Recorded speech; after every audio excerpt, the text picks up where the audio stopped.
দিন দিন মানুষ প্রযুক্তি নির্ভর হয়ে যাচ্ছে।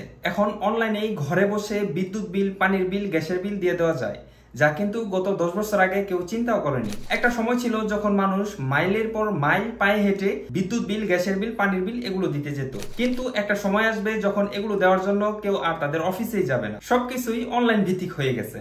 আবার এমন একটি সময় ছিল যখন জনসনদ, ভিসা এবং জমির খাজনা খারিজের কাগজপত্র ঠিক করার জন্য তাদের অফিসে যে পায়ের জুতা পর্যন্ত ক্ষয় করে ফেলতে হতো। কিন্তু বর্তমানে এই সমস্ত ভোগান্তির অবসান ঘটেছে অফিসের কাজকর্মগুলোকে অনলাইন ভিত্তিক করে ফেলার জন্য। দেশের সবকিছুই যখন অনলাইন ভিত্তিক হয়ে যাচ্ছে, তাহলে ডাক্তারদের সেবা কেন এখনো অ্যানালগ সিস্টেমে থাকবে? দেশের স্মার্ট ডাক্তারদের সেবাগুলো স্মার্ট হওয়া উচিত। এই স্মার্ট সেবা নিশ্চিত করতে একজন ডাক্তারের ওয়েবসাইটের কিন্তু কোনো বিকল্প নেই। আজকের এই ভিডিওতে আমরা আলোচনা করব কেন একজন ডাক্তারের একটি ওয়েবসাইট থাকা প্রয়োজন,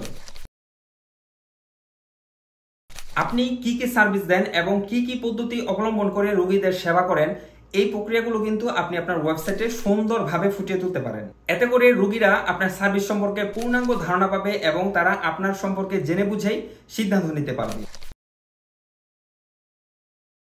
ধরুন একটি শহরে দুইজন ডাক্তার আছে, একজন ডাক্তার অনলাইনে ভিজিবল এবং অপরজন ডাক্তার অনলাইনে ইনভিজিবল। এখন যার অনলাইনে ভিজিবিলিটি রয়েছে তিনি কিন্তু নিঃসন্দেহে অন্যজনের চেয়ে এগিয়ে থাকবে। তবে আপনি যদি অনলাইনে ইনভিজিবল হয়ে থাকেন তাহলে কিন্তু রোগীরা চলে যাবে অন্য ভিজিবল ডাক্তারের কাছে। কিন্তু আপনার যদি একটি ওয়েবসাইট থাকে তাহলে আপনি ওই সমস্ত ডাক্তারদের থেকে এক ধাপ এগিয়ে থাকবেন। এমন অনেক রোগী আছে যারা অনলাইনে রিসার্চ করে তাদের অ্যাপয়েন্টমেন্ট বুক করে। অন্যের কথা কি বলবো, আমি নিজেই যখন কোনো অপরিচিত ডাক্তারের কাছে যাই, আমি চেষ্টা করি অনলাইনে একটু রিসার্চ করার জন্য, ওনার ডিগ্রি কি কি আছে, ওনার সার্ভিসগুলো কিরকম, এই বিষয়গুলো অনলাইনে দেখে নেওয়ার চেষ্টা করি। একজন রোগী যেসব বিষয় দেখে অ্যাপয়েন্টমেন্ট বুক করে তা হলো ডক্টরের ডিগ্রি, প্রশংসাপত্র, মেম্বারশিপ ইত্যাদি। এমন আরো অনেক কিছু আছে যেগুলো আপনি আপনার ওয়েবসাইটে ডিসপ্লে করাতে পারবেন, যেমন আপনার অ্যাওয়ারনেস, সাম্প্রতিক মিডিয়া কভারেজ ইত্যাদি। এমনকি আপনি আপনার আন্ডারে যে স্টাফগুলো কাজ করে তাদের বায়োগ্রাফিও আপনি আপনার ওয়েবসাইটে ডিসপ্লে করতে পারেন। এতে করে কিন্তু রোগীদের কাছে আপনার বিশ্বস্ততা অনেক গুণ পর্যন্ত বৃদ্ধি পেয়ে যায়। তাই একজন রোগীর বিশ্বস্ততা অর্জন করার জন্য একজন ডাক্তারের ওয়েবসাইটের কিন্তু কোনো বিকল্প নেই।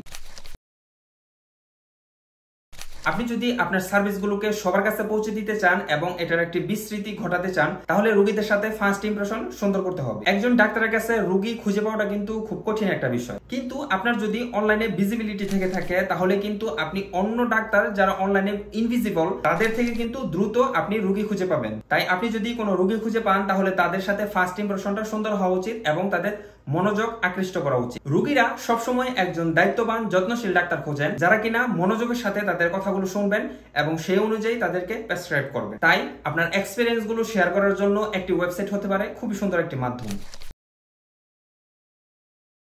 একটি ওয়েবসাইট হতে পারে দ্রুত তথ্য সরবরাহ করার মাধ্যম। ধরুন আগামী শুক্রবার আপনার অফিস বন্ধ থাকবে বা বৈরিক আবহাওয়ার জন্য যদি আপনার অফিসটাকে বন্ধ রাখতে হয়, তাহলে সাথে সাথে এই নিউজটা আপনি আপনার ওয়েবসাইটে পাবলিশ করে দিতে পারবেন। এটা কিন্তু 100 জন মানুষকে ফোন দিয়ে বলার চেয়ে সহজ এবং সাবলীল একটি প্রক্রিয়া। তাই গুরুত্বপূর্ণ খবরগুলোকে অতি দ্রুত টার্গেটেড মানুষের কাছে পৌঁছানোর জন্য ওয়েবসাইট হতে পারে খুবই গুরুত্বপূর্ণ একটি মাধ্যম।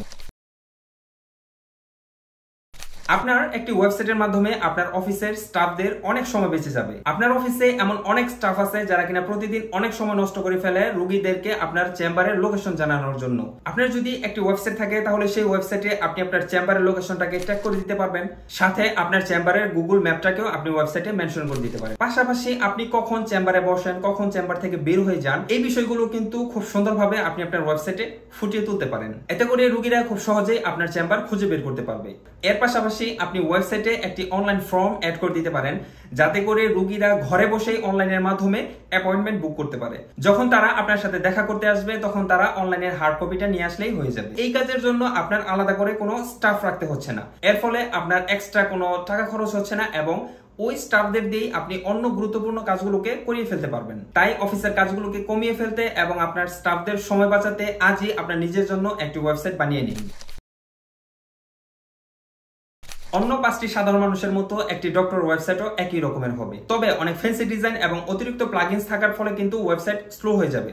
সেক্ষেত্রে কিন্তু কোনো ভিজিটর ওয়েবসাইটে বেশিক্ষণ স্টে করতে চায় না। তাই ওয়েবসাইটকে সবসময় ফাস্ট লোডিং রাখতে ওয়েবসাইট সবসময় স্বচ্ছ, সুন্দর এবং মার্জিত ডিজাইনের ওয়েবসাইটই ব্যবহার করা উচিত। তবে ওয়েবসাইটটি কিন্তু নিয়মিত আপডেট এবং মডিফাই রাখাও জরুরি। অফিসের নতুন স্টাফদের বায়োগ্রাফি অ্যাড করা, নতুন ফর্ম অ্যাড করা, এই খুঁটিনাটি বিষয়গুলো কিন্তু মাঝে মাঝে আপডেট রাখা প্রয়োজন।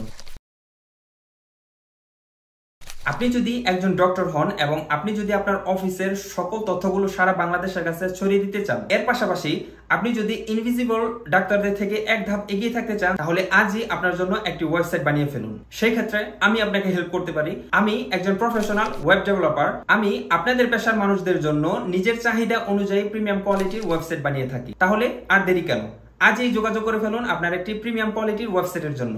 আমার সাথে যোগাযোগ করার যাবতীয় ইনফরমেশন এই ভিডিও ডেসক্রিপশনে দেওয়া থাকবে, এবং আমি এই ভিডিওটিতে আলোচনা করেছি একজন ডাক্তারের জন্য প্রিমিয়াম কোয়ালিটির ওয়েবসাইট বানাতে কত টাকা খরচ হয়। তাই এই ভিডিওটি দেখতে এখানে ক্লিক করুন। সবাই ভালো থাকবেন। আসসালামু আলাইকুম।